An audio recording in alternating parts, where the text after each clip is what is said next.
Good morning students. இன்னைக்கு உங்களுக்கு test வைக்க போறேன். எல்லாரும் ஒழுங்கா எழுதணும். Okay sir. ஓகே, எல்லாம் எழுத ஸ்டார்ட் பண்ணுங்க. எல்லாரும் ஒழுங்கா எழுதணும். டேய், என்னடா பண்ற? எழுகுடா. சார் ஒண்ணுமே தெரியலையா? என்னது ஒண்ணுமே தெரியலையா? படிச்சாதானே தெரியும். படிக்கணும்னா எப்படி தெரியும்? சார் நான் படிச்சேன். ஆமா, கிழிச்ச எங்க பாருங்க, ஒன்னு விட்டு அடிச்சு இருக்கு. வெளியே போங்க. Sorry sir. ஒன்னா சாரி கேட்டுறது என்ன பண்றது? நம்ம ஸ்டூடெண்ட் நம்மள மாதிரி தானே இருப்பாங்க. சார் வீட்டுக்கு போகணும் சார், டைம் ஆச்சு சார். என்னது வீட்டுக்கு போகணுமா? ஃபர்ஸ்ட் எழுதுடா. எல்லாம் வீட்டுக்கு போறதே இருக்கானுங்களே. இவனே ஒரு கும்பிட்டை, இவனை பார்த்து இன்னொரு கும்பிட்டை பார்த்து எழுது பாருங்க. சரி, அங்க பாருங்க வந்து விட்டு அடிச்சதுதான். ஏன்டா எனக்குன்னே வருவீங்களாடா? வெளியே போடா.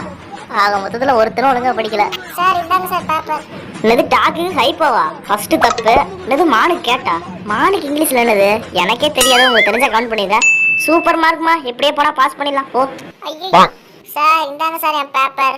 என்ன எல்லாமே கரெக்டுமா இருக்கு? First correct, second correct, third correct, எல்லாமே கரெக்ட். Super mark. சர்ப்ரைஸ் பண்ணுங்க.